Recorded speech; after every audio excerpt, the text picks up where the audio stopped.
네, 안녕하세요. 자, 오늘은 커피 두 잔 할래요라는 제목인데, 사실 이 제목을 빌미로 우리 토요일 날 있었던 우리 기출 해설을 좀 드리려고 합니다. 과목별로 와 우리 조천일 강사님, 전용대 강사님, 정대영 강사님 오셨습니다. 자, 일단 인사부터 드릴게요. 안녕하세요. 저는 FTA 관세웨어 연구원에서 관세법 강의하고 있는 임예진입니다. 안녕하세요. 저는 제일표 강의하고 있는 조치원입니다. 반갑습니다. 예, 안녕하세요. 관세 평가 강의하는 전용대 강사입니다. 그렇게 인사하면 MZ 세대들이 잘 몰라. 이렇게 합니다. 안녕하십니까. 여러분의 무역 동반자 무역실무 정재환입니다. 네, 모두 반갑습니다. 네, 2차 시험 끝난 지 한 6일 정도 지났어요. 이제 시험 보시다분들은 다들 잘 보셨는지, 분명 뭐 서운한 점도 있을 거고 아쉬운 점도 많으실 텐데 잘 쉬고 계신지 궁금합니다. 일단 이미 뭐 라이브 방송 시청하시는 분들은 이미 뭐 이번 시험을 보셨거나 아니면 내년 2차 시험 준비하시는 분들도 계실 거예요. 일단 이제 저녁 시간이니까 약간 여유를 즐기면서 대화를 좀 나눠보는 시간을 가지도록 하겠습니다. 일단은요, 각 과목별로 이번 시험의 난이도가 어땠는지, 그리고 난이도가 어려웠던 문제를 좀 풀이하는 그런 시간을 가져보도록 해요. 그리고 실시간으로 여러분들이 이제 질문을 하시면 거기에 대해서 답변을 하는 시간도 갖도록 하겠습니다. 자, 일단 시험 출제 순서대로 진행을 할게요. 그러면 제가 관세법부터 이제 총평을 좀 부탁을 제가 저에게 드리겠죠. 일단 관세법 시험은요. 사실 이번에 좀 당황했던 게 아무도 준비하지 않은 부분이 20점 분량이 나 10점짜리 두 개가 나왔어요. 그 부분 때문에 많이들 이제 나 이것 때문에 떨어질 것 같다라고 생각을 하실 수도 있는데 대부분 일반적인 수험생 분들은 제가 설명할 때도 말씀드렸지만 좀 쓰기 힘든 부분입니다. 아무도 준비하지 않는 부분들이기 때문에 그 문제는 너무 신경 쓰지 않으셔도 될 것 같고요. 합격 당락에 크게 영향을 미칠 것 같진 않아요. 그래서 제 생각에는 이번 살짝 이제 조심스럽게 말씀드리는 건 이번 관세법은 100점부터 시작이 아니라 80점부터 시작이라고 생각이 듭니다. 그래서 그 안에서 최대한 많은 점수를 가져가시면 발악 없이 합격하시는 데 지장이 없을 거라고 생각이 들어요. 자, 이제 구세율표 간단하게 총평으로 말씀드리긴 할 텐데 이번 관세율표 시험은 뭐라 그럴까요? 이번에 관세율표 시험은 좀 이례적인 문제가 없었습니다. 저희가 강의를 할 때도 여러분 강의 하실 때 보면 저희 중요하다고 생각하는 것들 그런 것들 위주로 거의 다 출제가 됐어요. 그리고 또 좀 예외적인 부분이라면 그래도 작년 같은 경우 재작년 같은 경우는 호혜 용어가 뭐 50점 가까이 나오기도 하고 또 작년 같은 경우도 거의 한 30점 이상 호혜 용어가 출제가 됐습니다. 그런데 이번에는 전부 합친 게 거의 뭐 4.5점 정도 그 정도로밖에 호혜 용어가 출제가 안 됐어요. 호혜 용어도 아니죠. 호를 맞추는 문제가 출제가 됐거든요. 그러다 보니 시험 문제가 이 범위는 좀 약간 쉬울 수도 있다. 공부를 좀 많이 하시는 것 같은 경우에 작년이나 재작년에 좀 문제가 어려웠던 부분 중에 하나가 호를 맞히거나 호용을 적는 문제가 상당히 좀 많았습니다. 그런 문제가 많으면 많을수록 좀 그 해는 관세율표가 어렵다고 판단될 수 있거든요.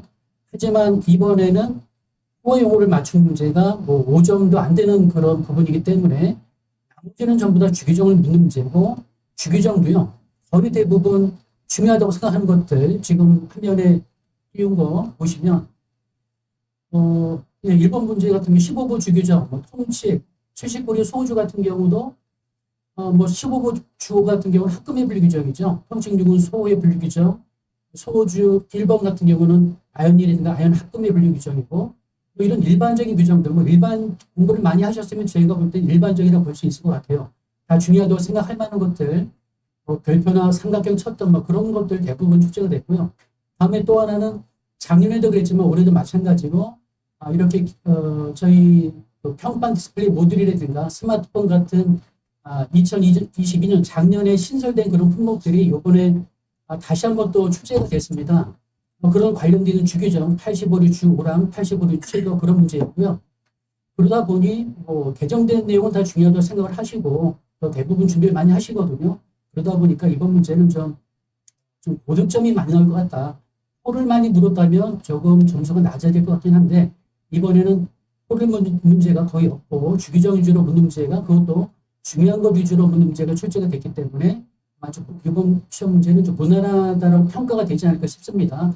마지막 문제인 88유도요. 이번에 또 작년에 개정된 그런 무인기라든가 최대 이륙 중량 이런 것도 작년에 신설된 규정이죠. 그래서 어느 정도 공부하신 분들이라면 좀 무난하게 풀었으리라고 생각이 듭니다. 예, 관세 평가도 좀 총평을 드리겠습니다. 관세 평가는 일단 뭐 난이도 면에서 봤을 때는 전체적으로 어렵다고 보기는 좀 어려웠었던 것 같고 좀 평이하게 나왔다고 생각이 되고, 근데 이제 제가 조금 우려되는 부분은 어려워 보이는 문제들이 조금 있었어요. 일단 조금 해설해드리긴 할 텐데 어려워 보이는 문제들, 뭐 예를 들면 우리가 생소한 뭐 운임과 관련된 내용이라든지 또 환율과 관련된 것들 좀 이렇게 구석에 있는 규정들 출제됐었던 것들이 좀 특이했던 상황 같고, 그다음에 올해 시험 문제 특징 중에 하나가 원래 이제 관세 평가는 제도와 관련된 문제가 출제가 안 됐었는데 이 잠정 가격 신고 제도라든지 아니면 과세가 사전 심사 제도라든지 이런 제도와 관련된 문제가 10점 배점으로 출제가 되는 부분도 좀 특이한 경향이 있었습니다. 이 전체적으로는 지금 요 표에 보이시는 것처럼 이제 관세 평가를 좀 크게 보면 암기형 문제의 비중이 한 76% 정도가 나왔었던 것 같고, 그다음에 사례형과 관련된 게 한 24% 정도였기 때문에 이게 한 최근 3년간 계속해서 이어진 경향이라고 생각이 되고, 그래서 아마 여기에 맞춰서 공부하시고 준비하셨다면 크게 문제 없었을 거라고 생각이 되고, 또 올해 조금 특이한 사항은 이 중간에 있는 이 협정 관련된 암기사항 9점, 그 다음에 협정 관련된 사례 6점에서 한 15점 정도가 협정에서 협정 비중이 조금 줄고 있는 추세였는데 올해는 조금 더 많이 나왔다 이렇게 좀 생각이 됩니다. 잠시 후에 또 이제 문항별로 또 킬러 문항들은 좀 자세하게 또 설명드리도록 하겠습니다. 자교시 항상 무역 실무가 문제예요. 그 쉽게 나오는 해는 너무 쉽게 나오고 어렵게 나오는 해는 너무 어렵게 나오는데, 올해 문제를 한마디로 하면 어려운 것도 아니고 쉬운 것도 아니고 그냥 기분이 나쁜 문제.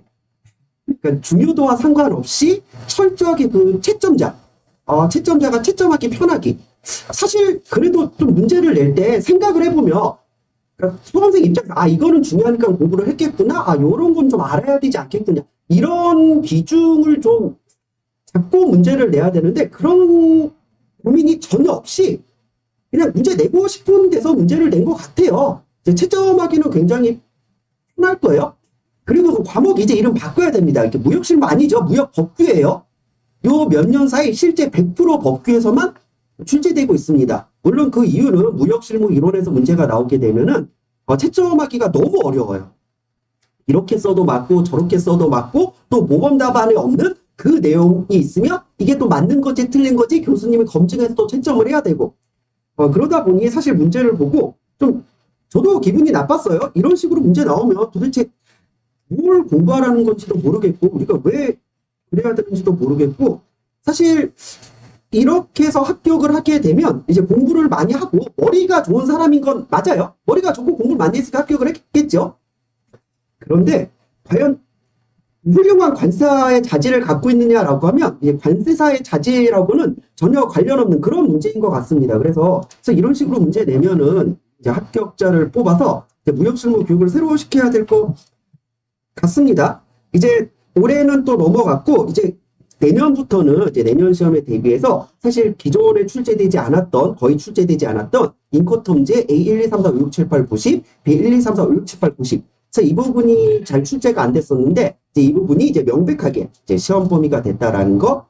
그리고 UCP는 여전히 많이 나오지만 URC도 시험 범위가 되면서 URC에서도 나올 만한 부분만 나오다가 이번에 여기 26조 쓰라고 했죠. 괜찮아요. 이거 아무도 못 써요. 대부분 물음 1은 잘 쓰고 물음 2는 누구나 못 쓰는 거예요. 걱정하지 않으셔도 돼요. 이거 뭐 틀리라고 낸 거니까 틀리시면 됩니다.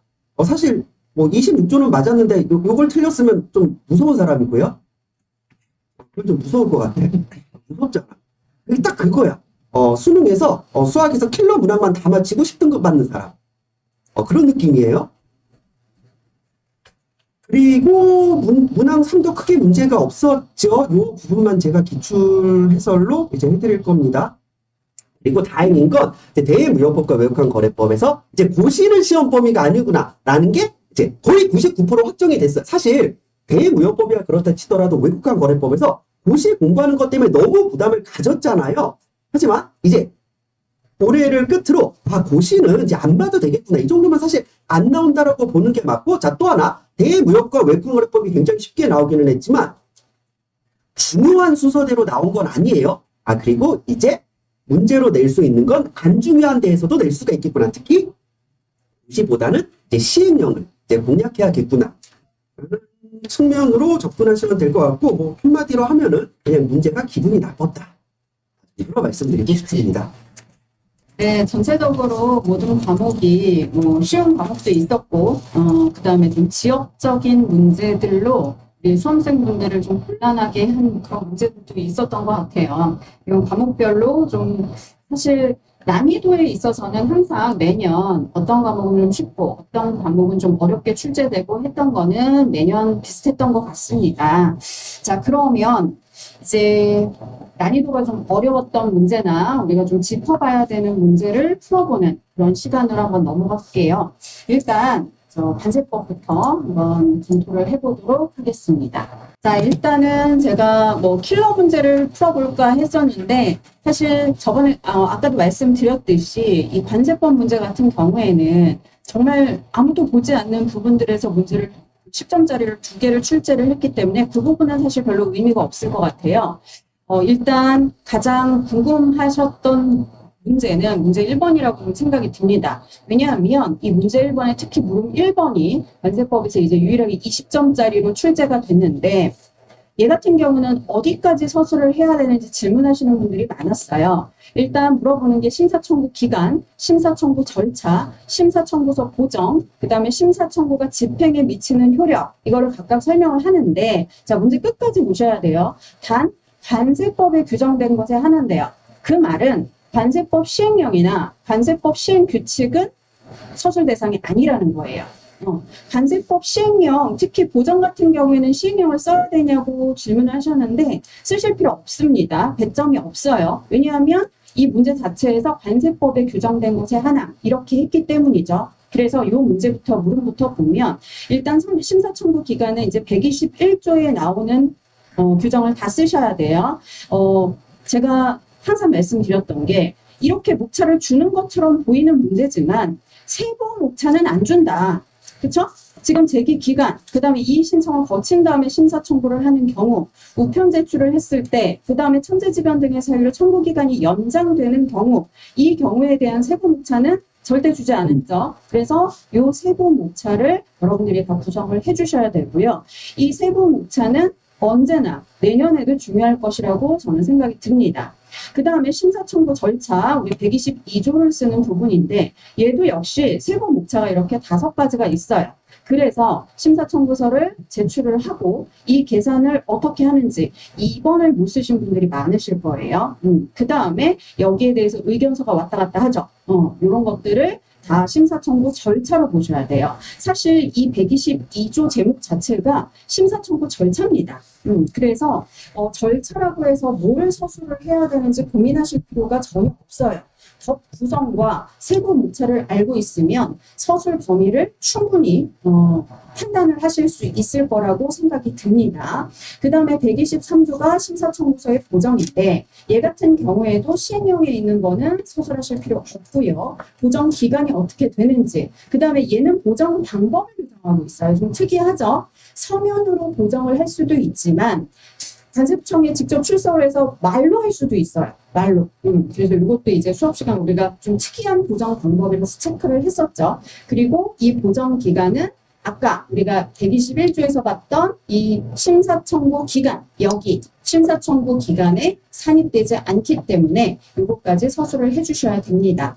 자, 124조는 작년까지만 해도 있었어요. 관세심사위원회. 근데 올해는 124조의 관세심사위원회가 다른 데로 이동을 했습니다. 이동을 해서 124조에 대해서 물어본 건 없고요. 125조로 바로 넘어가죠. 심사청구가 집행에 미치는 효력. 요거는 우리가 워낙 중요한 부분이기 때문에 많이 정리를 해서 여러분들이 이렇게 크게 어려움이 없으셨을 거라고 생각이 듭니다.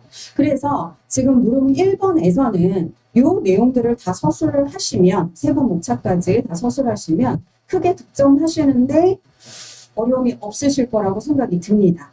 자, 그 다음에 이제 물음 2번이 단답형이었죠. 3번 납세자 보호위원회의 심의사항. 항상 말씀드리지만 위원회 심의사항은 굉장히 중요합니다. 근데 이게 5가지를 서술하라 그랬는데 뭐 7가지 중에 5가지다 그러면은 좀 여유가 있을 텐데 한마디로 전부 서술하라는 거예요. 전부.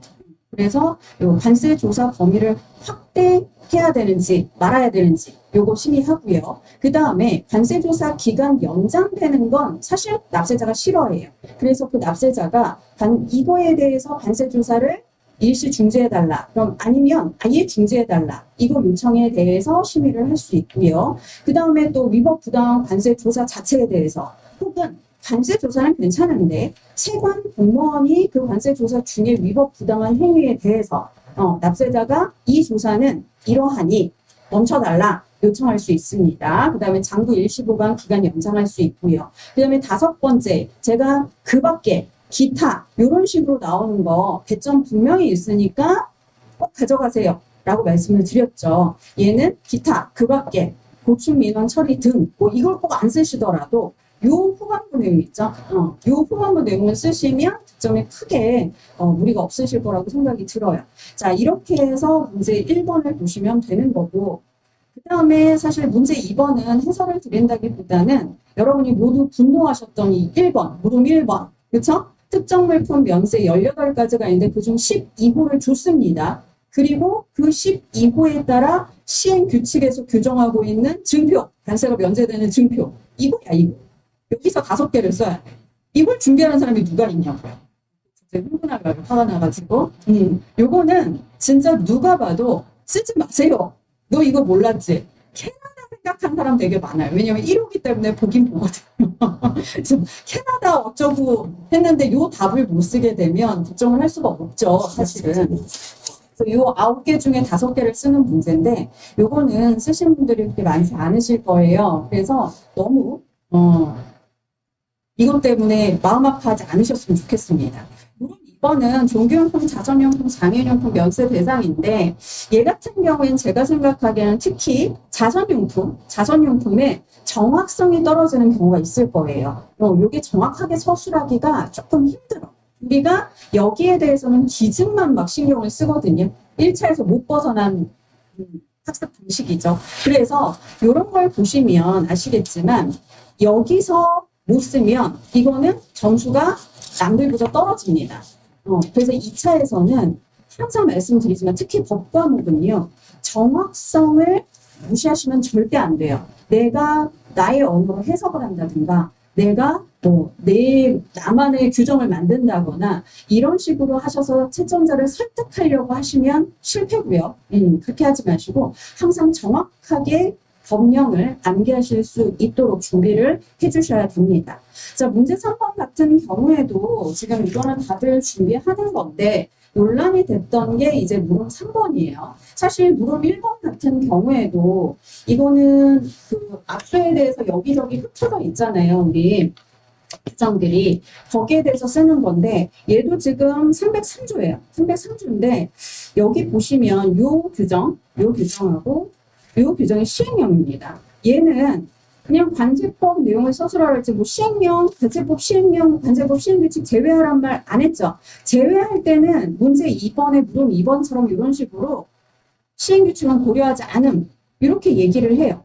그래서 물음 2번에 이 시행규칙으로 나오는 기획재정부령 제외대상들 혹은 기획재정부령으로 정하는 국제기구 이런 것들을 우리가 쓸 필요가 없다라는 거예요. 근데 얘는 그런 말이 없죠. 그러니까 시행령 규정에 있는 공인이라든가 아니면 압수물품 보관할 때 수령증 갖고 통지하는 이 내용까지 서술을 해야 완벽한 서술입니다. 그래서 물음 1번은 이제 법 303조에서 나온 거고 물음 2번 같은 경우에 이제 압수물품 반환하고 국고 귀속인데 얘는 같은 조에 있는 애가 아니고 압수물품 반환은 313조에 있는 애고 그 다음에 얘는 이제 299조에 있는 애죠. 그거를 이제 같이 물음으로 낸 건데 얘도 역시 지금 세번 무차가 되게 중요하죠.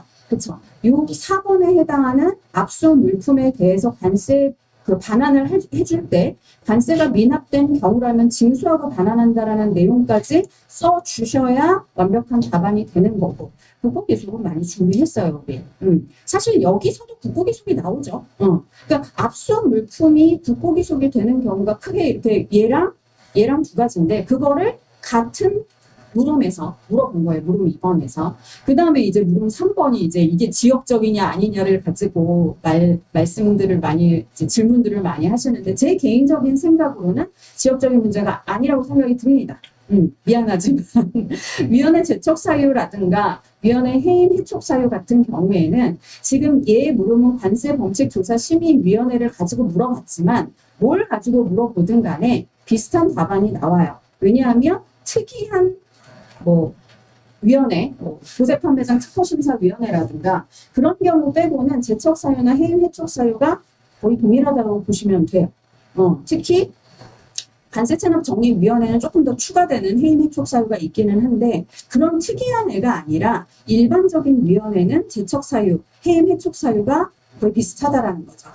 해임 해촉 사유는 총 5가지이기 때문에 5가지를 다 써주셔야 되고 제척 사유 같은 경우에는 6가지예요. 그 중에 마음에 안 드는 거 하나 빼시고 5가지를 써주시면 됩니다. 4촌인지 2촌인지 이런 게 좀 헷갈릴 수가 있는데 3번이나 4번 같은 거는 누구나 다 쓰셨을 거라고 생각이 들어요.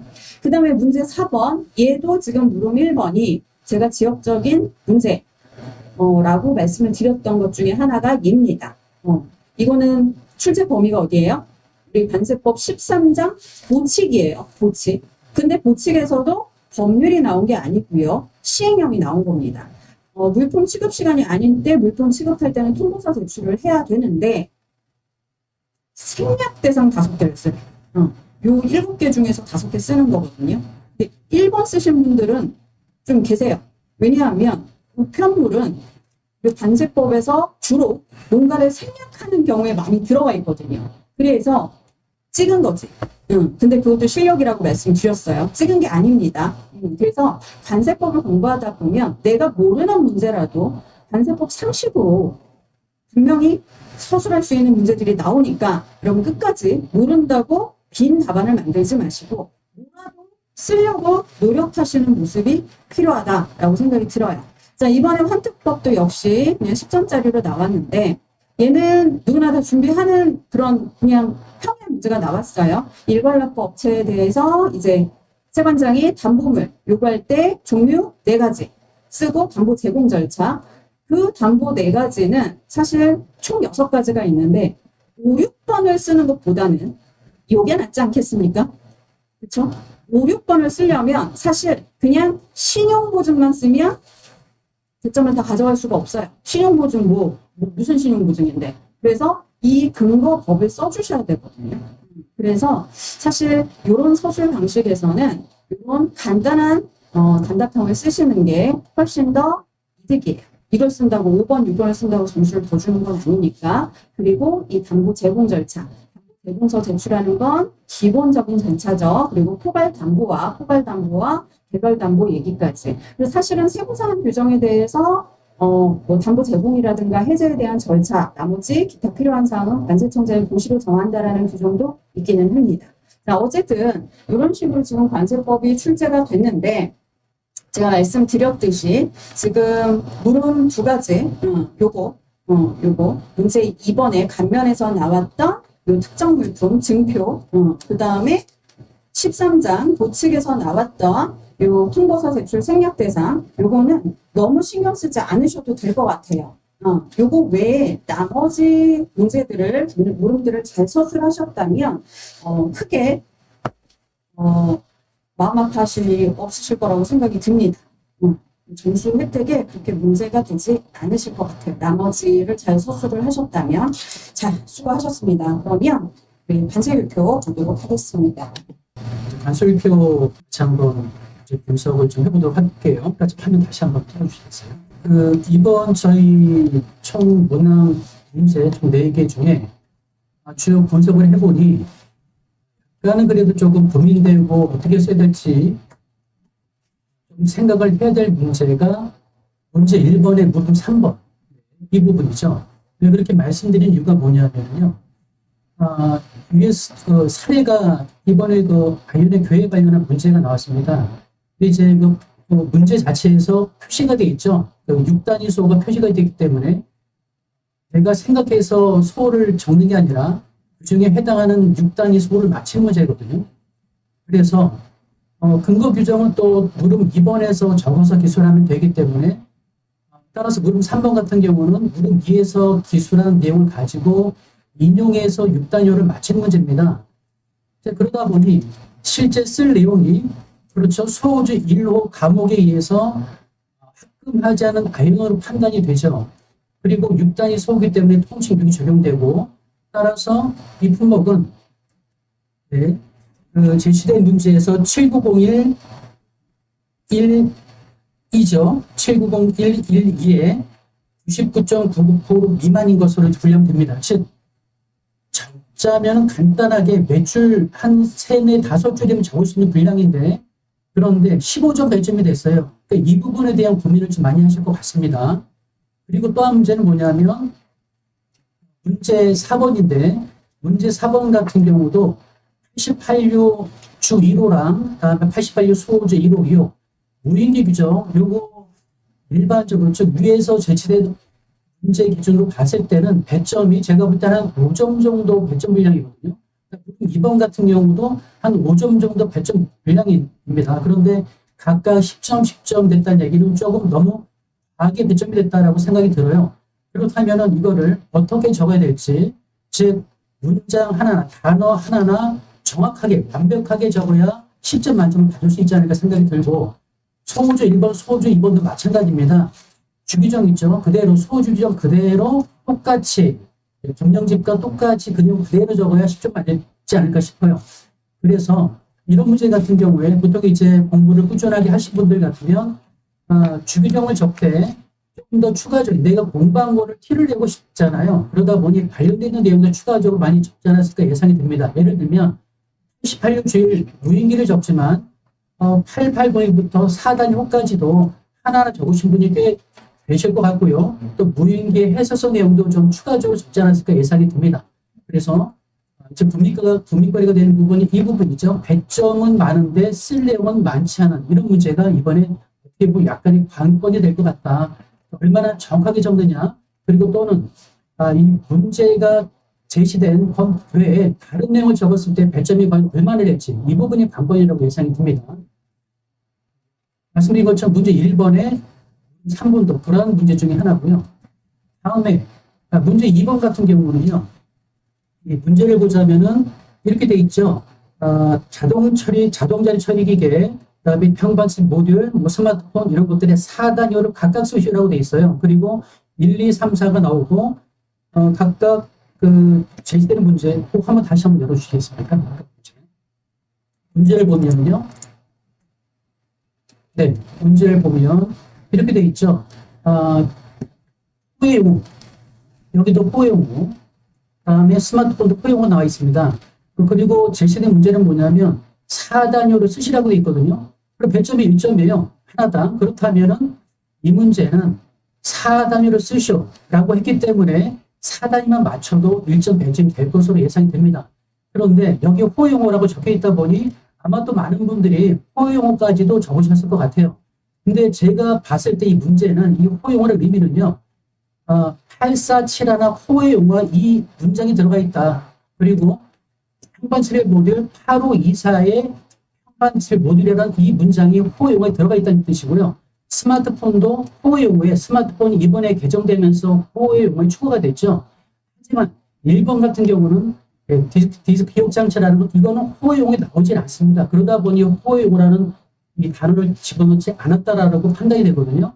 따라서 호용호까지 적으신 분들 뭐 상관없죠. 하지만 배점은 4단위만 맞히면 배점이 되지 않을까라고 예상이 됩니다. 물론 아까도 말씀드린 것처럼 공부를 많이 하신 분들, 열심히 하신 분들은 내가 좀 더 다른 수험생에 비해서 잘 쓰고 싶다라는 그런 생각이 있기 때문에 분명히 많은 분들이 각각 분류되는 4단위호와 그 호용호도 적으셨을 것으로 예상이 됩니다. 뭐 상관없죠. 그런 식으로 나를 조금 더 좀 강조하는 문제에 대한 해답 소설한 내용을 강조하는 것도 뭐 나쁘진 않아 보입니다. 하지만 일단은 배점은 아마도 4단위를 적는 것만으로도 배점이 되지 않을까 싶습니다.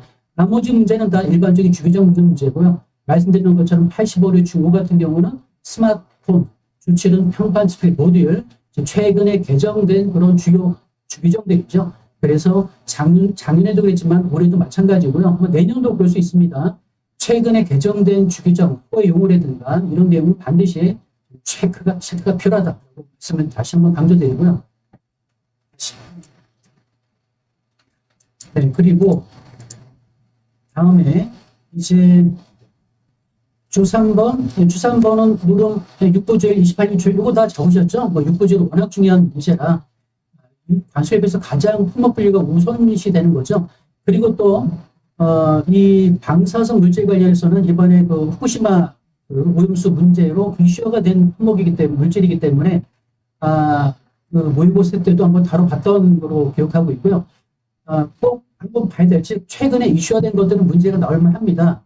그래서 저희 예전에 마스크라든가 뭐 이런 것도 이제 출제가 됐던 것처럼 항상 그 해 출제된 그 해 뭔가 좀 이슈화되는 내용이 있으면 방사성 물질처럼 이런 부분도 좀 관련되어 있는 품목 분류 기준이 있다면 좀 미리 봐줄 필요가 있다는 걸 좀 말씀드리고요. 그럼 이번 28류 주의 같은 경우는 탄수화물이죠. 네, 탄수화물은 29입니다만 탄소가 포함되어 있음에도 불구하고 28류 분류된 품목들이 있죠. 이산화탄소, 탄산염, 이산, 탄산, 금속탄 이런 내용 말씀드린 적이 있을 거예요. 그런 주기정 관련한 내용들도 이제 중요한 주기적으로 체크를 하셨을 테고요. 38류 주삼은 3824 잔유세분이죠. 예, 이것도 계속 다시 한번 강조드립니다만 3824뿐만 아니고요. 8479라든가 또는 8543이라든가 또는 2106 이런 세번들이 잔유세번이죠. 잔여세번에 분류되는 품목들은 예전에 8709 시험 나왔던 것처럼 어떤 품목이 분류되는지 대표적인 사례가 주기정에서 규정되어 있는 경우도 있고요. 또 어떤 경우는 주기정은 없지만 해설서에서 분류되는 품목들이 뭐가 있는지 이런 것들을 좀 더 살펴볼 필요도 있다. 그래서 3824 문제 나온 것도 이것도 제가 볼 때는 괜찮은 문제라고 보입니다. 물론 38주 3을 기술하는 문제이기 때문에 마찬가지로 정확하게 기술하는 게 백점이 도움이 될 테고요. 물음 4번 조금 전에 말씀드린 것처럼 이것도 이제 최근에 개정된 내용 위주로 출제가 됐죠. 무인기 88류 주일 이것도 연습을 많이 하셨으리라고 생각이 듭니다. 조금 전에 말씀드린 것처럼 얼마나 적어야 되는지 주기정만 그대로 적으면 끝인지 좀 더 적어야 될지 이런 경우는 주기정을 완벽하게 적고 추가적으로 조금 내가 공부한 내용을 추가적으로 적는 방법 이런 식으로 기술하는 게 좋지 않을까 싶어요. 주기정만 적는 게 아니라 배점이 워낙 많이 됐기 때문에. 네, 그리고 문제 1번 같이 한번 보겠습니다. 지금 문제 1번, 이건 15부 문제죠. 15부 중에서 7901, 관련의 교회에 대한 문제인데, 일단 물음 1번에 보시면 물음 1번과 2번은 근거 규정을 적는 문제예요. 정말 단순한 문제죠. 15부 주어 규정은 더군다나 학금의 분류 규정. 이것도 이제 저희 관수일들을 통틀어서 가장 중요한 개념 중에 하나가 혼합물, 복합물, 소명 세트라고 말씀드렸죠. 즉 통칙 3에서 언급하고 있는 중요한 그런 개념들 이런 것들과 관련되어 있는 규정 중에 하나가 학금의 분류 규정이기도 하다. 그리고 또 통칙을 물었습니다. 통칙을 이렇게 내용 중에 한번 물어보는 것도 괜찮은 것 같아요. 그리고 제시된 문제가 이렇게 6단위를 기준으로 설명을 하고 있기 때문에 6단위를 설명하고 있다면 그건 당연히 통칙6이 적용된다고 보시면 될 것 같고 그런 차원에서 79리 소우주 이것도 6단위 규정이기 때문에 관련되어 있어서 통칙 6과 함께 맞물려서 제시가 된대요. 물음 3번은 이게 말씀드린 것처럼 실제 쓸 내용은 다른 배점 사항과 비교하자면 한 5점 내지 7점 정도 배점밖에 안 되거든요. 하지만 이거를 조금 더 확대해서 써야 되는데 어떻게 확대해서 써야 되는지 이걸 좀 이따 한번 좀 말씀을 드리도록 하겠습니다. 그럼 문제 1번 같은 경우에 단순한 부주 규정이기 때문에 이거 이제 워낙 중요하고 최대 중량에 따라 분류한다. 그리고 또는 학금의 분류점이 나오죠. 그래서 물음 1번 학금의 분류 충분히 5점 배점이 될 만한 분량이고요. 학금의 분류점, 또 복합물 분류도 이런 거 다 중요하죠. 다음에 10점 배점인데 통칙 6 이것도 한 4점 내지 5점 정도. 그다음에 소주 2로 과목남목도 한 2.5점, 2.5점. 예, 그래서 이것도 한 5점 정도. 대충 한 10점 정도 배점이 될 것으로 보이고요. 다음에 물음 3번 보시면 요거는 이제 그 이제 말씀드렸던 것처럼 어디까지 적어야 되는지 문제가 될 수 있는데 결국 결론은 이겁니다. 밑에 나오는 것처럼 지금 통칭 6호 규정에 의해서 통칭 6호가 적용되면서 그리고 통칭 6호가 적용되면서 6단위 판단 기준이죠. 그리고 79류 소주 1번이 적용되면서 결론은 79012에 불린다라고 이제 결론을 내면 되는데 실제 핵심되는 내용은 이 부분이죠. 이 부분에 대해서 배제를 많이 되긴 하겠습니다만 지금 내용을 보시면은요. 저는 지금 어떻게 조금 더 추가했냐 하면 지금 아연 합금이죠. 아연 합금인데 즉 아연과 알루미늄 두 가지 물질이 포함되어 있습니다. 둘 다 금속이죠. 따라서 금속의 정의를 좀 한 번쯤 적는 게 좋지 않을까 싶어요.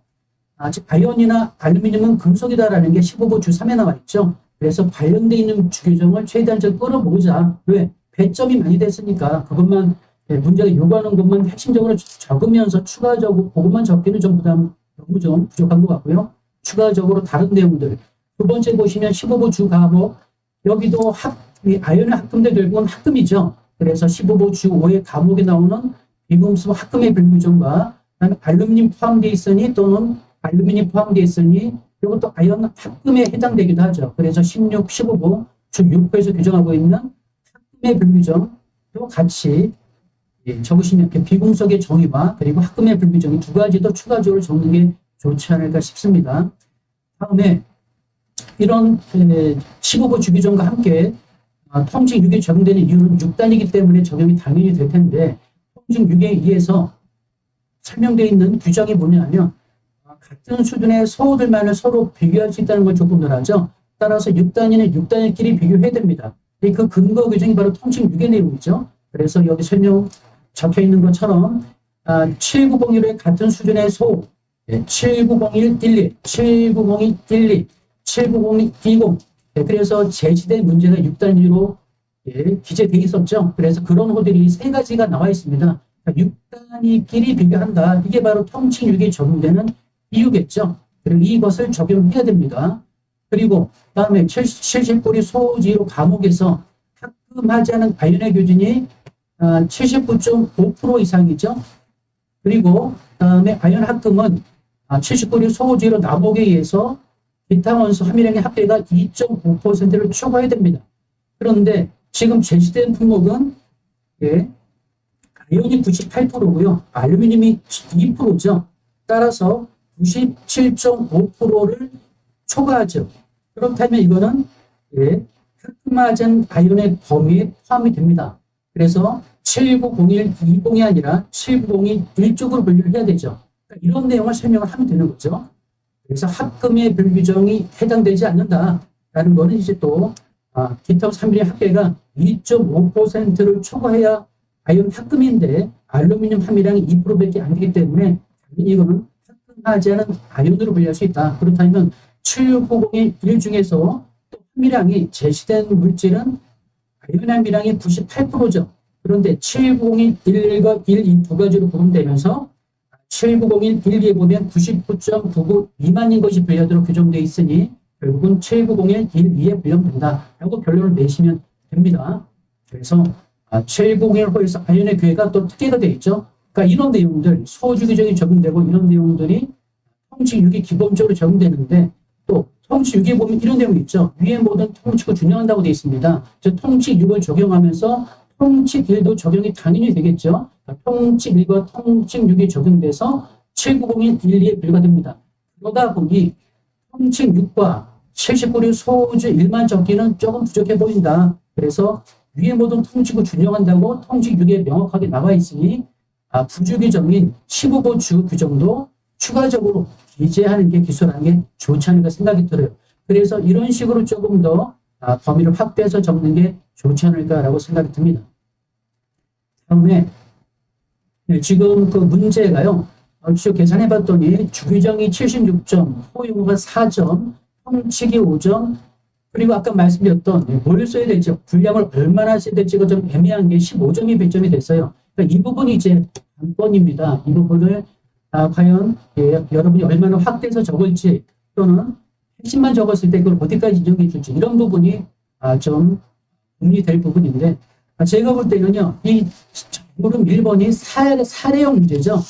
설명 15점, 100점 되고 이러한 문제가 예전 문제 유형이거든요. 최근에는 명확하게 주규정이나 허용을 적는 문제입니다만 이런 설명 문제가 예전부터 조금씩 나오던 문제 유형입니다. 그래서 이런 사례 문제도 조금 더 준비하고 많이 좀 접해봐야 될 필요가 있다라고 생각이 듭니다. 주규정 76점 굉장히 많은 거죠. 보통 우리가 주규정은 매년 제시될 때마다 한 50점 정도는 출제가 이상은 되고 있거든요. 거의 50점 정도 매년. 거의 몇 년 동안 50점 정도. 나머지는 호용호고요. 호용호가 재작년인가 그때 거의 50점 가량 나오고 작년에 한 33점, 매년 한 30점 통씩 나오고 이렇게 나왔는데 올해는 가장 많이 지금까지 시험 봤던 관세사 관술비 시험 중에 주규정이 가장 배점이 많이 된 게 올해라고 제가 생각이 들어요. 작년에도 거의 90점 이상 관술표 점수 받은 분들을 봤거든요. 아마 올해도 제가 볼 때 90점 이상 100점 받은 분들이 좀 있지 않을까 생각이 듭니다. 저는 또 중요한 규정도 위주로 출제가 됐기 때문에 아까 말씀드린 것처럼 이제 설명 부분 이런 부분이 이제 배점이 어디까지 되는지가 이제 관건이긴 합니다. 그래서 내용 보시면 주규정 정확하게 정리하자. 즉 우리 저희 법령 대비죠. 주규정 위주로 열심히 공부하고 호의 체계는 이번에 4점밖에 안 났습니다. 호를 맞추는 문제가 적게 나왔습니다만 호 맞추는 문제도 꾸준하게 출제가 되고 있거든요. 따라서 절대 포기해서는 안 되고요. 4단 호의 체계 또는 호 맞추는 문제 이것도 꾸준하게 연습이 필요합니다. 그리고 또 하나는요, 제가 말하는 게 보통 이제 주규정이 주번호가 적어지면은 저희 그 힌트가 주어지는 게 예전 문제 유형이거든요. 그런데 재작년인가 그 전에도 그렇고요. 주 몇 번, 주 몇 번을 적어라, 28일 주 1번을 적어라 이런 식으로 주 번호가 주어지면서 힌트가 전혀 없는 문제가 최근에 출제가 꾸준하게 되고 있습니다. 따라서 주규정과 함께 주 번호를 같이 연계해서 기억해 두셔야 된다는 것도 강조를 드릴게요. 그리고 네, 다음에 말씀드렸던 내용들 어떻게 공부할지 차후에 그 부분은 주규정 위주로 열심히 공부하고 정확하게 되도록이면 정확하게 포용어는요 하시면 됩니다. 하지만 물론 이제 완벽하게 정리하시면 좋습니다만 그래도 최소한 한두 가지 대표 품목이라든가 또는 특징, 가공 이런 거 위주로 정리하시면 될 것 같아요. 네, 고생하셨습니다. 예, 관세평가 설명 좀 드리겠습니다. 일단 관세평가는 한 문제가 아니라 전체적으로 좀 특이한 문항이랑 이번 시험을 뭔가 좀 특징질 만한 문제들 가지고 좀 설명드리도록 하겠습니다. 자, 제일 첫 번째 문제는 거래 내용이 3가지가 있었는데 그 중에서 이제 가장 좀 눈에 띄었던 그 운임과 관련된 부수 비용들, 예를 들면 CRC, CRS, ECRS, 그다음에 이쪽에 있는 CIS 이런 구정에 대해서 과세 되냐 안 되냐 이거에 대해서 이제 묻는 문제인데, 그러니까 이런 문제를 제가 좀 소개를 시켜드리는 이유가 이제 수험생들이 물론 당연히 그럴 수밖에 없긴 한데 시험장에 가면 좀 불안하거든요. 뭔가 모르는 문제가 나올 것 같고 이런 것 때문에 좀 어렵게 생각을 할 수 있고, 특히 이제 관세 평가는 매해 좀 이렇게 좀 뭔가 낯선 문항이나 이런 용어들을 이제 출제하는 경향이 좀 있는데, 이 문제는 사실은 조금 담담하게 그리고 좀 자신감 있게 썼으면 굉장히 쉬운 문제입니다. 왜냐하면 우리가 운임 공부하실 때 이 운임에 대해서 과세 되냐 안 되냐, 관세평가는 항상 이제 기준을 이제 공부를 하는 건데, 본선화역 준비 완료 시점이라는 시점을 우리가 공부를 했고, 그래서 그 시점에 대해서 전에 발생한 건 과세고, 그다음에 후에 발생한 건 비과세 내지는 공제다. 우리 이거 기준을 정확하게 공부를 했잖아요. 그죠? 그러면 어떤 문제가 나오더라도 기준은 그거 하나밖에 없는 겁니다. 그래서 예를 들면 CRC나 CRS, ECRS 같은 비용들이 좀 생소한데 여기 또 이제 두 번째 점에서 이런 비용이 어떤 거다 이렇게 좀 알려줬네요. 그죠? 그러니까 운송 과정에서 유가나 용선료가 증가됐기 때문에 발생된 비용이다 이렇게 얘기했으니까 당연히 본선화역 준비가 완료되기 전에, 수입항에 도착하기 전에 항해 과정에서 발생한 비용이기 때문에 그 기준 분기점에 따라서 과세된다 이렇게 결정하면 어렵지 않게 푸실 수 있을 것 같고요. 그러니까 요거는 맞추고 못 맞추고를 떠나서 앞으로 이제 우리가 내년 준비하시는 분들도 혹시 보고 계시다면 그런 관점 좀 보시면 좋고, 이 CIS 비용도 사실은 마찬가지입니다. 이 비용은 제 교재에도 있고 수업 시간에 해드리긴 했었지만 만약에 생소했다, 수업 시간 시험장에 갔는데 이 비용이 좀 생소했다, 그럼 마찬가지로 이 비용도 이 분기점 전후로 봅니다. 근데 이거랑 관련해서는 유권 해석에 사실 두 종류가 있어요. 그래서 이 CIS는 사실 이제 코로나 때 그 수출국에서 발생한 컨테이너 임밸런스와 관련된 비용이 있고 또 수입국에서 발생한 컨테이너 임밸런스 비용이 있거든요. 그래서 우리나라에서 발생한 비용에 대해서는 비과세한다, 가산하지 않는다라는 유권 해석 하나가 있고 또 수출이랑 관련돼서 발생한 거는 또 과세된다는 해석 두 가지를 제가 교재에도 실어드리고 설명을 드렸었는데 뭐 이것도 마찬가지 좀 어려워 보인다고 하더라도 좀 기본에 충실했으면 좀 잘 맞출 수 있었던 문제가 첫 번째 문제였다 이렇게 생각이 됩니다. 그래서 관세 평가는 뭐 우리가 워낙 공부를 많이 하다 보면 더 공부할 게 없이 기준을 공부했으니까 새로운 사례도 그 기준에 맞춰서만 판단을 하면 되는 문제로 보시면 될 것 같습니다.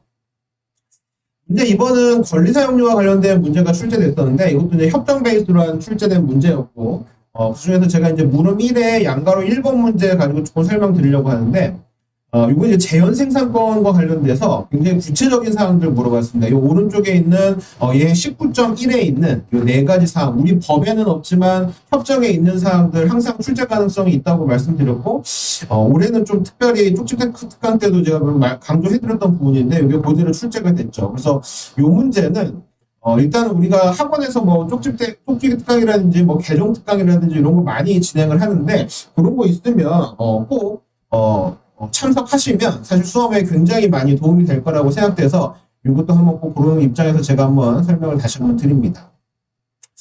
문제 3번은 제가 아까 잠깐 말씀드렸던 제도와 관련된 문제가 출제됐는데 잠정가격 신고할 수 있는 대상에 대해서 쓰시오. 그 다음에 과세가격 사전심사와 관련된 내용 쓰시오 하는 문제가 있었는데 사실은 과세평가에서 이런 제도와 관련된 부분 우리가 뭐 중요하게 생각하고 공부하지는 않았는데 우리 관세법에서 제가 했어요. 그렇죠. 그럴 것 같아. 네, 그래서 관세법에서 하면서 요게 관세평가에서 나오더라도 당황하지 말고 그냥 쓰시면 된다라고 하면서 이제 요걸 다 했어요. 훌륭하십니다. 네. 맞아. 이게 지금 범위가 관세법이랑 네. 평가를 이제 겹쳐서 한데 저는 이제 내년부터는 이걸 강의할 거예요. 아, 그래요? 제도 아니 해도 되는데 이거 해줘야 되고 제가 이게 법령집에도 사실 다 넣어놓고 요 부분인데 이제 가격 사전 심사 관련된 부분이랑 사실 이제 이렇게 똑같은 10점 배점 안에 요 두 가지 주제를 같이 넣었는데 이 분량으로 보면 굉장히 차이가 많이 나죠. 요게 지금 오른쪽에 보이시는 게 잠정가격 신고 대상이고 오른쪽에 이제 아크바 대상으로 이제 보시면 되는데 분량 차이가 상당히 나기 때문에 이런 거 좀 잘 조합해서 쓰시는 게 관건이었었던 문제다 이렇게 보시면 될 것 같습니다. 자, 그리고 문제 4번도 좀 특이한 것 같아서 제가 출제를 했는데 뭐 환율과 관련된 문제, 물론 관세평가도 환율 굉장히 중요한 주제이긴 한데 저는 이런 문제가 사실 이제 좀 어려워 보이는데 쉬운 문제다 이렇게 말씀을 드리는 게 여기 보면 이제 오른쪽에 고시 환율도 주고 그다음에 뭐 우리 관세조법 18조에서 말하는 환율도 주고 뭐 이런 식으로 이제 줬는데 이 문제 자체는 원화로 지급을 했다 이렇게 해버렸어요. 그러니까 이제 사실은 이제 이 중에서 뭘 쓸까 고민할 필요가 없는 거죠. 그냥 내국 통화로 해버렸으니까. 그래서 조금 어려워 보이지만 쉬운 문제였다. 이렇게 좀 네 번째 문제도 볼 수 있을 것 같고요. 그리고 네 번째 문제에서 조금 특이한 거는 실제 사례 문제가 최근에 몇 년간 출제가 좀 안 됐었는데 4번의 물음 2 같은 경우에는 1999년도에 있었던 이 유권 해석을 그대로 인용해서 출제를 했습니다. 이거 글자 잘 보이실지 모르겠는데 이번 시험 문제랑 완전히 똑같아요. 다시 말해서 이 통화를 환리스크 분담을 위해서 두 개의 통화를 동시에 사용했을 때 문제 잘 보셔야 되는데 이거 일반법 적용 가능 여부에 대해서 승인하는 문제니까 일반법 배제와 관련된 문제죠. 일반법 배제와 관련해서 문제이기 때문에 이 문제의 핵심은 사실은 뭐 시험장에서 쉽진 않았을 수도 있지만 제일 핵심은 배제 사유가 여러 가지가 있는데 그중에서 이제 뭘 잡을 거냐 이게 제일 핵심이었는데 이 유권 해석 사례에서는 조건 또는 사정을 잡았습니다. 조건 또는 사정은 우리 아시다시피 뭐 구매자와 판매자의 의무사항이다 이렇게 봤는데 그것과는 좀 무관한 통상적인 상거래 관행에서 인정될 수 있는 거다 이런 취지로 일반법이 적용 이것 때문에 일반법 배제되지는 않는다 뭐 이런 취지의 유권 해석을 가지고 그대로 문제를 출제한 겁니다. 그래서 저희 아마 뭐 심화반이나 이런 데서 이런 사례들 굉장히 많이 다루고 있는데 이런 사례 문제가 다시 나오기 시작했다는 것도 좀 주목할 만한 사항인 것 같습니다. 자, 그리고 관세 요거 제가 하나 그냥 엑스트라로 하나 넣어놨는데 올해 출제하신 분은 환율에 굉장히 꽂혀 계신 것 같아요. 제가 왜 그런 말씀을 드리냐면 이게 사실은 지금 보면 문제 1이랑 문제 4가 다른 문항이거든요. 1번 문제, 4번 문제인데 여기 보시면 굉장히 똑같아요. 예를 들면 뭐 고시 환율을 하나 제시하고 그다음에 전주의 뭐 기준 환율이나 재정 환율을 가지고 관세청의 평균 환율을 또 똑같이 제시했습니다. 그래서 이 문장이 물론 1번에서는 계산에 필요했고 4번에서는 계산에 안 필요했었지만 요거에 약간 꽂히신 것 같아요. 그래서 요거를 좀 이례적이죠. 좀 특이한 문장인데 요거를 1번 문제랑 4번 문제에 동시에 냈다는 거 좀 특이한 경향인 것 같고 그래서 환율에 이번에 굉장히 많이 꽂히신 분이 출제하신 것 같다라는 생각이 들고 또 이 배점이랑 분배랑 관련해서는 지금 보시다시피 다 일반법 문제만 나왔거든요. 우리가 사실은 일반법 아니고도 굉장히 많이 공부를 했는데 일반법만 많이 출제가 된 거는 쉽지 않나. 근데 뭐 그거는 뭐 어쩔 수 없지요. 그리고 내년에도 그렇게 될 거라는 보장은 없으니까 일반법 공부해야 되는 이런 거는 아니고 그죠. 그래서 좀 이런 좀 특이한 경향이 있다. 이렇게 보시면 될 것 같습니다. 관세평가는 이 정도로 하고 또 이따 질문 받아서 설명드리겠습니다. 아니 한 문제만 풀기로 해놓고 다들 이렇게 열심히 준비하면 아까 그 관세평가 그 CIC 있잖아요. 이 카톡 보면 있겠지만 내가 물어봤거든. 저희 쪽 통과를 하는데 이게 와가지고 인보이스에 문제야. 그 CIC 좀 과세야 그랬더니 뭐라는 줄 알아요? 형 무료면 과세해요. 아니 뭐 나는 무료고 이쪽은 무료인 거야. 아니 실무랑 사업이랑 달라. 저 이거 공개합니다. 내용 공개할 수 있어요? 그래서 약간 그때 이 전문성을 약간 의심하긴 했는데 제가 결제를 안 해서 그랬네요. 내가 잘못한 거야. 그랬어. 저희 이제 무역 실무는 사실 모험 답안이 필요가 없어요. 못 쓰시오가 딱 정해졌기 때문에 아마 문제 3번의 물음 3 외에는 모험 답안이 궁금하지 않으실 겁니다. 법규집만 잘 보시면 돼요. 뭐 어떤 법규집을 봐도 괜찮지만 정재환의 법규집이 제일 괜찮게 나온 것 같아요. 이런 유튜브 올라갈 때 이미지 띄워주는 거 맞죠? 링크도 좀 살려라고 알았어. 나 아무 안 했다고. 여기서 다 했잖아. 해설합시다. 예. 신용장 거래시 일반적으로 신용장상에 표기되는 선화증권 조항을 영문으로 작성하라고 했을 때 여기서 아니 선화증권 일반적인 조항이 뭔지 어떻게 할지라고 했을 때 이게 실제 그 개설 신청서에 있는 내용이에요. 실제 업무를 하다 보면은 뭐 송장을 어떻게 할 거냐, 뭐 운송서는 어떻게 할 거냐 해서 자 보세요. 요거거든요, 요거. 그러니까 선화증권이라고 했을 때, 이제, 에어웨이빌이면 여기 체크를 하고, 이제 선화증권이 여기를 체크하죠. 그럼 기본적으로 뭐가 깔리냐면, 풀셋, 클린, 온보드, 모션, 비록 레이딩. 이게 기본적으로 깔리는 거고요. 그 다음, 메이드 아웃 뒤에, 이제 수어인을 쓰게 됩니다. 이게 문제에서 뭐라고 줬죠? ABC 은행 지식이다라고 해서 이걸 to order of ABC 뱅크라고 하면 되고 그 다음에 운임을 어떻게 할 거냐? 프레이트냐 콜렉트냐 체크라고 되어 있죠. FOB이기 때문에 콜렉트에 체크를 하고 그리고 기본적으로 노티파이는 어플리칸트가 기본 세팅입니다. 딱히 다른 당사자를 하지 않으면 어플리칸트로 체크하고 그 다음에 문제에서 이제 배서는 작성하지 않는다라고 했을 때 보통은 to order of shipper 송화인 지식으로 발행할 때는 백지 배설을 요구를 해요. 하지만 은행 지식일 때는 배설을 할 필요가 없습니다. 뭐 배설을 해서 보낼 필요가 없죠. 은행이 알아서 할 거니까. 그래서 이렇게 나오는 겁니다. 여기에 체크를 해서 발행을 하면 풀셋 오브 클린 온보드 오션 비로 오브 레이딩 메이드 아웃 투 오더 오브 ABC 뱅크 마크드 프레이트 콜렉트 노티파이 어플링 카트 이거예요 이거. 그리고 맞죠? 뭐 별다른 말이 없으면 뭐 원본 전통을 제시하라고 되어 있고 기본적으로도 원본 전통을 제시하라고 했으니까 원본 전통 제시하면 되고 클린은 무조건 요구합니다. 하지만 60배에서 뭐라고 규정하고 있죠? 신용장 조건에서 클린을 요구하더라도 반드시 클린이라는 단어가 들어갈 필요는 없다. 아무런 사고 문구가 없으면 그게 클린이다. 그리고 BL과 C 웨이빌 뭐라고 규정하고 있습니까? BL에서는 기본적으로 사전 인쇄된 문구 또는 별도의 부기를 통해 본선 적재되었다는 사실을 나타내라고 하고 있고 이건 신용장 조건에서도 규정하고 있고 자 우리는 그냥 BL이지만 오션 빌 오브 레이딩이라고 돼 있죠. 이게 UCP 500의 표현입니다. 그래서 신용제에서 오션 빌 오브 레이딩이라고 규정했지만 UCP 600에서는 운송서류의 명칭을 불문한다라고 되어 있기 때문에 운송서류가 그냥 BL인 거 전혀 상관이 없습니다. 자 이런 식으로 접근을 해주시면 아마 크게 문제는 없는데 글쎄요. 이제 수업 시간에 이제 UCP 600을 강의를 할 때 신용장 조건을 같이 보여드려요. 이 조건 때문에 UCP 600에 이런 규정이 나왔다고 설명은 드리지만 사실 UCP 600 암기하기도 힘들어 죽겠는데 그 신용장 조건까지 기억하고 있기는 쉽지 않을 것 같아요. 그래서 이 부분은 이제 1차에서도 종종 나왔던 거기 때문에 이제 기억하고 있으면 잘 쓸 수 있고 아마 많은 수험생들이 그렇게까지 잘 썼을 것 같기는 합니다.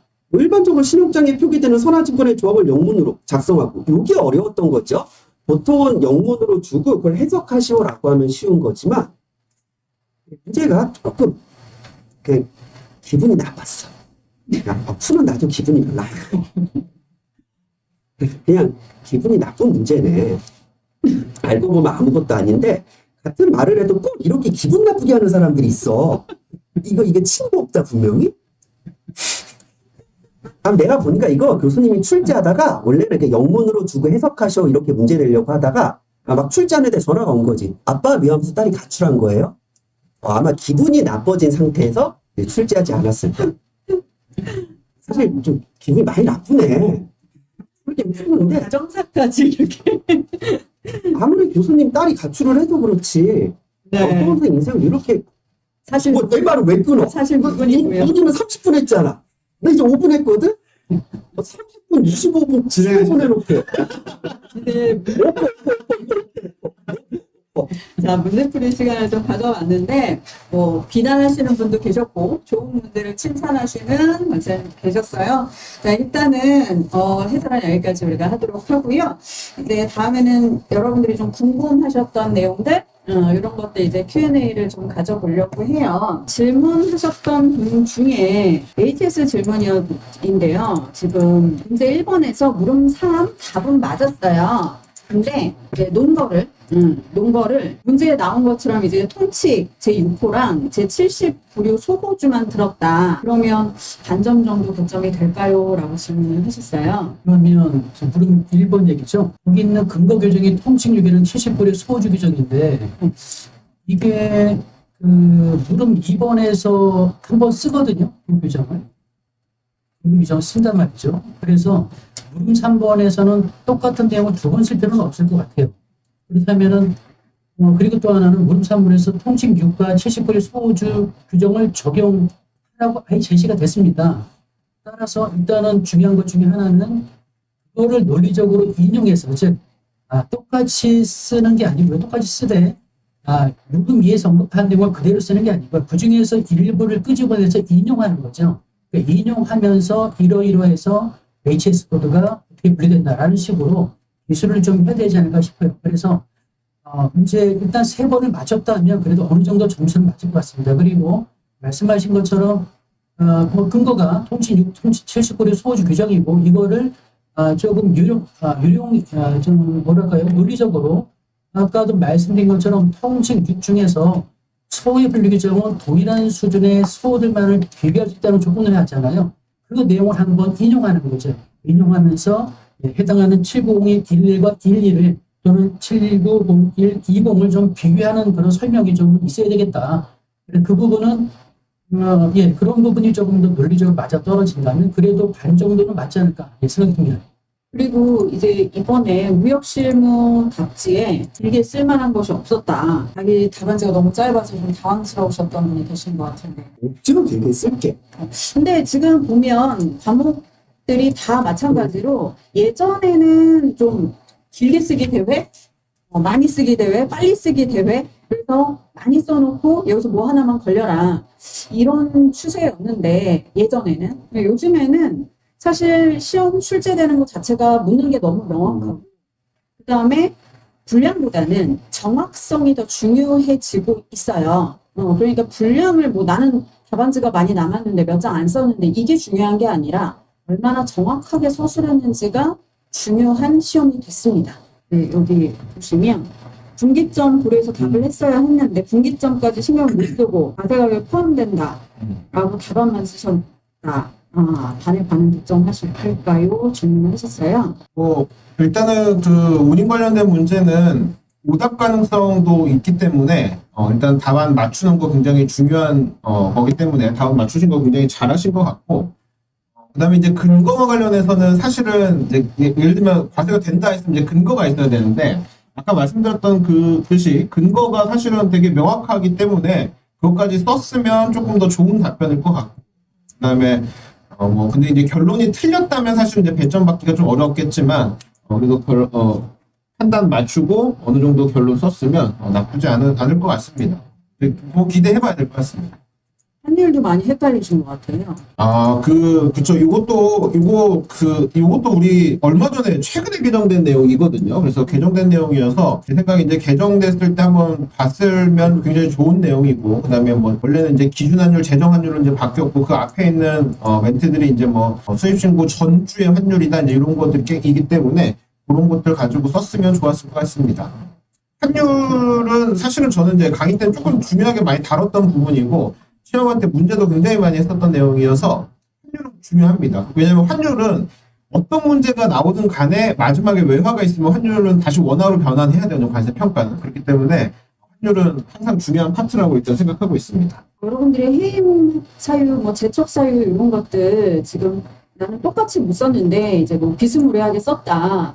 그러면 제가 생각하기에는 이게 단답형이라 한 개당 지금 2점씩 배점이 됐거든요. 2점씩 배점이 된 거고. 그래서 비스무리하게 쓰고 뭐 절반 정도 썼다. 이렇게 되면 한 답안당, 그러니까 한 단답형당 이제 절반의 점수 이런 부분 점수가 분명히 있을 거라고 생각이 들어요. 그러니까 최선을 다해서 정확하게 쓰시려고 하시되 정확하게 할 자신이 없다면 비스무리하게도 쓰셔야 부분 점수라도 받으실 수 있습니다. 네. 이 부분 점수하니까 이렇게 생각난 건데, 네. 이게 무역실무도 뭐 몇 개 쓰셔 했을 때 사실 정확하게 다 못 쓰거든요. 그러니까요. 그런데 그래서 이게 2점씩 배점이 된 이유가 부분 점수를 위해서라고 생각이 들어요. 어떤 이제 애는 점수가 굉장히 잘 나왔던 애는 뭔가 앞대가리만 맞으면 점수를 다 줘서 만점을 주는 경우도 있고, 좀 채점자마다 조금씩 다른 것 같아, 이거는. 그것도 정재환 선생님한테 질문했는데 문제 3번, 물음 3번 제대로 답변한 사람 얼마나 될 것 같냐? 얼마나 될까요? 10명 중 한 2명? 많으면 3명? 4명까지는 안 갈 것 같고. 그러니까, 그것도 그냥 틀리라고 낸 문제예요. 그러니까 알고 보면 굉장히 쉬운데 사실 이게 또 4교시에 거의 문제, 사실 뭐 대외배안 빼면 무역시험 마지막 문제잖아요. 네. 저도 문제를 처음 보고 뭔 소린가 했어요. 설마 진짜 그걸 쓰라고? 그걸 보고 해석하는 건 누구나 하지만 해석할 수 있게 먼저 써봐라가 좀 무역 영어 시험이었죠. 무역료. 이거는 크게 뭐 걱정하진 않으셔도 될 것 같아요. 뭐 이게 만 30점, 100점으로 나온 것도 아니고. 밑에 질문도 대답해 주세요. 영어도 다 챙겨야 되니까. 뭐 문제가 아니잖아요. 생각해보면 저도 못 챙겨가지고 제가 할 말이 뭐 저희 다 떨어질 것 같은데. 이걸 어떻게 좀 가출해서 그러니까 딸이 가출한 거야. 반대법도 지역적인 문제, 그러니까 어려운 문제가 출제되는 경우가 있고, 그러니까 구석진데, 지역적인 문제를 가지고 너 이거 몰랐지, 니네들이 이거 준비 안 했지, 야구르지롱 이런 문제를 출제하는 경우가 있어요. 근데 이번에는 관세법도 그렇고 무역실무도 그렇고 어렵게 냈다기보다는 정말 야 이거 못 봤을 거야 하면서 우리를 약올리는 문제. 그러니까 누구나 다 모르는 문제예요. 저런 거 쓰지 마요. 그래요. 문제 풀면서 진짜 차일 뻔했어요. 저도 어떻게 특정 물품 면세 대상 중에서 신규칙을 내지? 어떻게 하면 그런 생각을 할 수 있지? 이번에는 관세법은 와이프가 가출했나 이런 생각을 할 정도로 좀 그래요. 제가 욕하는 성격은 아닌데 저도 많이 화가 났어요. 화가 났는데 나머지 80점 이걸로 승부를 보셔야 돼요. 그러니까 처음에 문제를 딱 봤을 때 이 두 개의 물음 10점짜리 두 개는 못 쓰겠구나 다들. 난 80점부터 시작을 해야겠구나라고 생각을 하시고 그냥 마음 편안하게 잡수시고 문제를 답안 서술을 하셨어야 된다. 거기 두 문제 너무 꽂히면 이게 완전히 1교시부터 그냥 멘탈이 무너지는 거기 때문에 앞으로도 그런 지역적인 문제가 나왔을 때는 너무 개의치 않으셔도 될 것 같아요. 나머지 문제의 정확성, 오히려 시간을 벌었다. 정확하게 시간을 충분히 고민하면서 그러니까 시간이 부족했던 거는 많이 없잖아요. 그러니까 충분히 고민하면서 서술을 하시면 좋을 것 같아요. 진짜 같이 화나죠. 참는 거지. 질문이 있네. 네. 여기 무역실무 본질은 4 오더인지 2 오더인지 뭐 이거는 뭐 토익 시험에서 가로치고 2인가 4인가 5인가 그거 물어보는 게 아니잖아요. 여기서의 본질은 그 메이드 아웃까지 썼나? 메이드 아웃 그다음에 괄호이거든요. 거기 뭐 2든 4든 오더 오브 ABC 뱅크를 썼는데 즉 오더 오브 ABC 뱅크가 중요한 거지 2나 4는 그렇게까지 중요한 요인도 아니고 이걸 가지고 감점을 하면 이거는 0.5점은 감점할 수 있고 0.1점? 그러니까 고민하지 않으셔도 되는 부분인 것 같아요. 다행입니다. 평가 질문 하나 있는데 네. 문제 1번에 물음 2번 네, 네. 뭔가요? 그 질문 하나 있어서 네, 맞아요. 저. 요거는 요 문제도 마찬가지로 제가 이제 기출 문제가 트렌드로 많이 기출 문제는 지금 개정 사항이 트렌드로 많이 나온다고 말씀드렸었는데 이것도 마찬가지 개정된 사항이고요.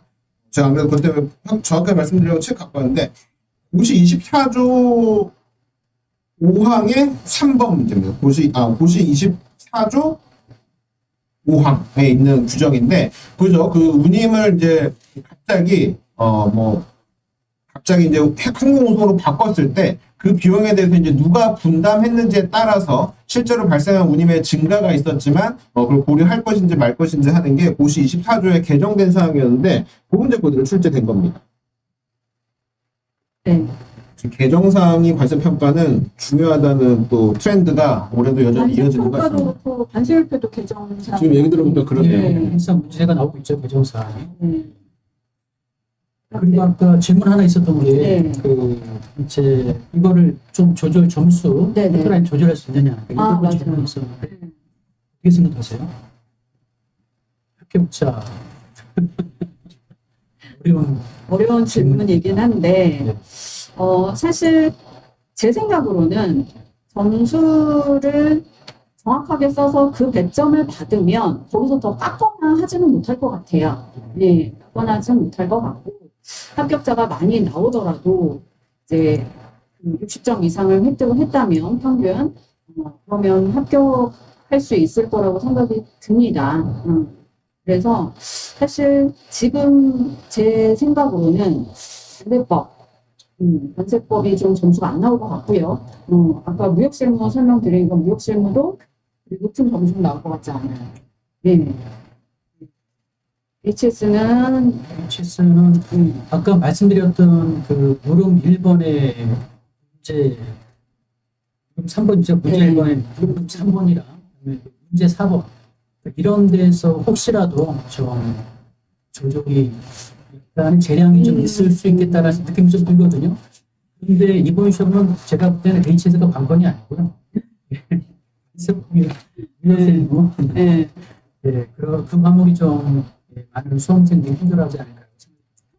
대량으로 측정할 수 있는 별로 없어요. 왜냐면 그 가격을 물어봤기 때문에 뭐 숫자로 뭐 100만 원인데 뭐 100만 원 아니라고 할 수가 없으니까 금액으로 나오는 게 있어서 좀 관세법도 지금 점수가 나오는 거 뭐 기본 점수 아니면 그냥 빵점 이렇게 정해져 있는 거라 대량으로 뭐 할 수 있는 부분, 뭐 점수를 높이거나 낮추거나 할 수 있는 부분은 아예 없죠.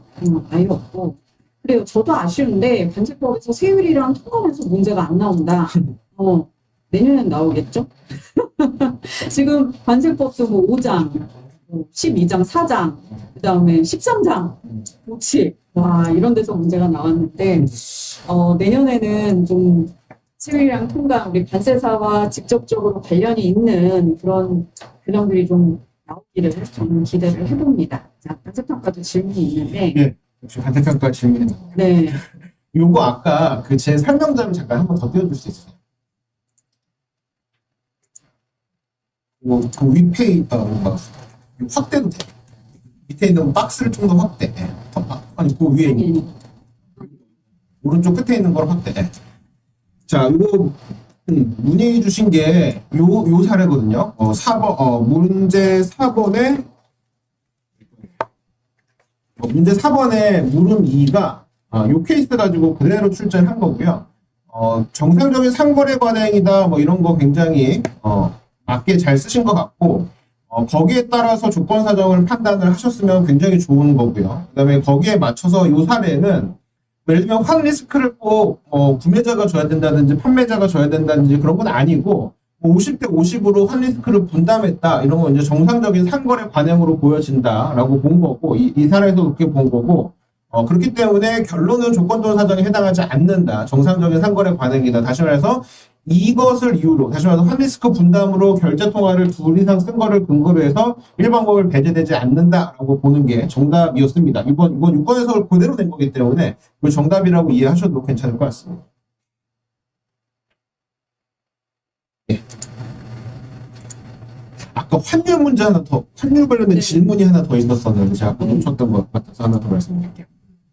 질문 중에 아마 질문 요지는 그런 거였던 것 같아요. 문제를 다 맞췄는데 다른 문제 다 맞췄는데 마지막에 환율 적용을 잘못했는데 그것도 점수를 어느 정도 받겠느냐 요 문제 요거인데 요거는 사실은 매해 조금씩 채점 경향이 다른 것 같아요.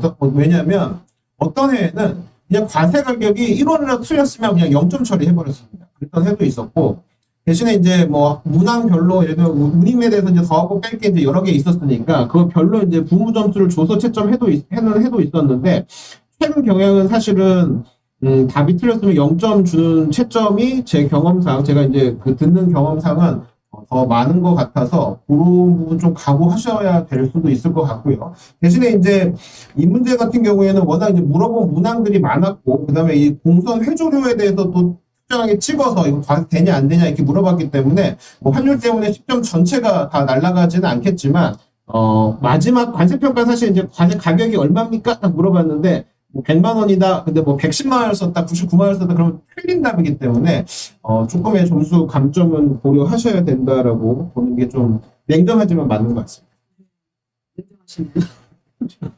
좋은 말로 맞아요. 또 어떤 분 또 과락률을 질문을 하셨는데, 저는 관세법은 있을 거라고 생각이 들어요. 과락하시는 분들이. 왜냐하면 80점이 거의 만점인 경우들이 많기 때문에,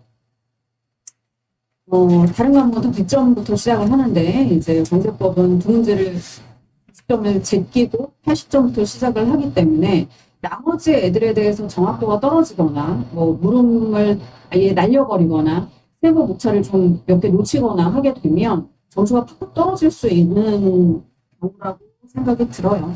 네, 냉정하게. 그렇죠. 소목차도 많이 물어봤고, 세부목차가 그래서 굉장히 중요합니다. 네, 그래서 제가 생각하기에는 앞으로 준비하는 방향도 되게 중요한 것 같아요. 관세법 같은 경우에는 늘 말씀드리지만 법구성과 세부 목차를 꼭 가져가셔야 되고 그 다음에 정확하게 서술할 수 있는 내가 뭐 법을 해석한다거나 이런 거는 좀 위험한 행위라고 생각이 들고요. 단답형도 꼭 준비를 할게요, 제가. 작년 때도 준비를 했는데 단답형을 하면 밥상을 이렇게 차려놓으면 다 엎으시더라고요. 안 하시려고 하셔가지고 하기 싫죠. 근데 이번에는 정말 억지로라도 단답형 여러분들 챙겨가실 수 있도록 제가 주입식으로라도 할 테니까 앞으로는 여러분들 너무 당황하지 않으시도록 합시다. HS는. 네, 이제 HS 어떤 부분을 공부할지는 이제 다들 잘 아실 것 같습니다. 저희 3대 법적 분류규정이죠. 주규정이랑 포효, 통칙 세 가지가 가장 중요하고, 그다음에 그 중에서도 주규정이 가장 먼저다. 그리고 고득점을 받기 위해서는 정확하게 적어야 된다라는 것도 하실 때 항상 잊지 말고 준비하시면 좋겠습니다. 이번에 또 새로 준비하시는 분들도 계실 것 같은데요. 말씀드렸던 그런 것 기준으로 다른 것보다 마찬가지로 열심히 하셨으면 좋겠습니다.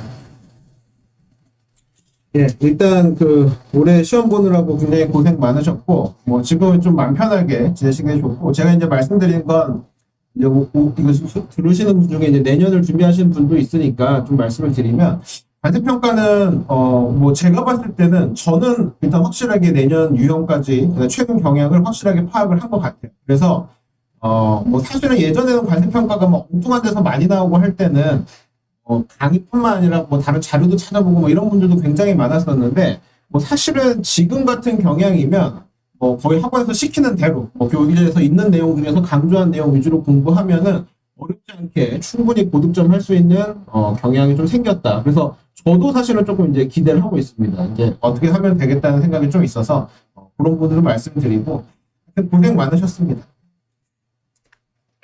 사실 워낙 임팩트 있게 어려운 문제가 한두 문제가 섞여 있다 보니까 그건 누구나 다 못 쓰는 부분입니다. 그럼 그걸 못 써가지고 그것 때문에 떨어지지 않나? 실수한 부분, 못 쓴 부분 하나 때문에 너무 고민을 많이 하는데 우리는요 0점부터 쌓아가서 60점을 받는 시험이지 면접 이런 거 아니에요. 뭐 면접처럼 잘하다가 마지막에 말실수 한 번 했다고 떨어지는 뭐 그런 구술 시험 이런 게 아니잖아요. 그러면 못 쓴 건 신경 쓰지 마세요. 잘 쓴 것을 잘 쓴 부분을 기대하시면 돼요. 아니 뭐 사실 뭐 6월시 26주를 누가 써요? 근데 이거는 신경 쓸 필요가 없어. 임대진 관사님이 말씀드렸다시피 이제 80점이 만점인 시험이라고 하면 20점은 그냥 버리고 80점 분량에서 내가 쓸 수 있는 부분을 쓰면 과연 우리가 60점을 못 받을까? 받을 수가 있거든요. 아, 좀 더 적게 받으면 50점만 받을 수도 있죠. 그럼 요건 어려운 과목이니까 50점 받으면 되지만 좀 아까 말씀드렸다시피 HS나 관세평가는 조금 무난하게 나와서 뭐 그쪽에서 70점 받으면 되는 거고. 그래서 자꾸 만점을 기준으로 틀린 것에 집착하지 마세요. 그게 여러분들의 학불에 전혀 영향을 미치지 않고 여러분들 이 시간이 지금 유일하게 놀 수 있는 그 넷플릭스 밀린 드라마 봐야죠. 밀린 드라마 보는데도 계속 새로운 드라마가 나오고 있거든요. 이 시간을 왜 버리냐고 고민하면서 잘 쓴 부분 잘 쓰셨잖아요. 그럼 버릴 건 버리세요. 그래서 못 쓴 부분 전혀 고민하지 마시고 마음 편하게 여러분 인생에서 이렇게까지 대놓고 쉴 수 있는 놀 수 있는 푹 잘 수 있는 그런 시간이 없을 겁니다. 그래서 저는 그냥 고민하지 말고 좀 즐기셨으면 좋을 것 같아요. 다 잘 쓰신 부분이 있을 거고 잘 쓰신 부분에서 다 점수를 잘 받았을 겁니다. 잘한 부분만 신경 쓰세요. 그럼 됩니다. 아주 좋은 말 했어요. 사실 여러분들이 지금 시점에서 시험 끝나고 결과 발표가 날 때까지 굉장히 많은 시간이 있는데 사실 그 시간 동안 마음을 졸일 수밖에 없어요. 마음을 졸일 수밖에 없는데 제 생각에는 그러니까 지금까지 합격자분들을 봐왔을 때 평균적으로 제가 이렇게 물어봤던 질문이 있어요.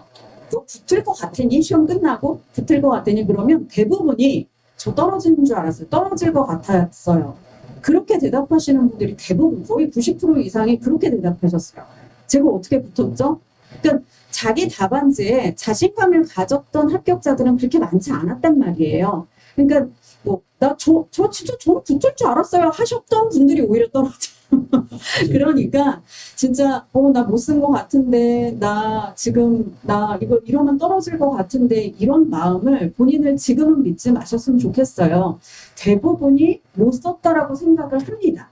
그래도 거의 대부분 그러신 분들이 많이 붙더라고요. 합격을 하시더라고요. 그러니까 자신의 답안지와 이런 것들 가지고 너무 우울해하시거나 마음 졸이시거나 하실 때 이미 끝났어요. 이미 끝났고 그러니까 일단은 좀 긴 시간이 저도 그렇게 합격자 발표가 늦어지는 건지 모르겠지만 너무 긴 시간 동안 기다리는 게 좀 괴롭긴 하지만 그래도 최대한 내가 하고 싶었던 거 못했던 거 그리고 관세가 되고 나면 또 못할 게 있어요. 그래서 그런 것들을 하시면서 좀 마음을 좀 신경을 딴 데로 돌리시는 게 좋지 않을까 생각이 듭니다. 자, 이제 우리 마무리를 좀 해야 될 것 같아요. 마지막으로 하시고 싶은 말씀이 있으시면 하시고 우리는 이번에 시험 보신 분들 임혜진 박사님 말씀하신 것처럼 지금 뭐 아무리 고민 많이 해봐야 결과는 정해져 있습니다. 편하게 이제 그동안 못 만났던 친구들 또는 친척 가족들 만나시면서 한 시간 한 시간 하나로 보람 있게 그동안 못했던 것들 마음껏 누리시고 차분히 기다리셨으면 좋겠습니다. 좋은 소식이 있기를 저도 기다리고 있겠습니다. 저 합격자 뭐 연애는 뭐 이미 잡혀 있는 것 같으니까 그때 여기 지금 계신 분들 다 이제 기억하니까 올 때 그 아이디 써갖고 오세요. 이렇게 내가 기억할 수 있게. 그래서 그때 보고 또 이제 같은 관사로서 또 인사하시죠. 다 잘 될 겁니다. 네, 그럼 오늘 긴 시간 동안 수고하셨고요. 우리는 또 다음에 또 다른 주제로 또 만나도록 하겠습니다. 자, 수고하셨습니다. 감사합니다.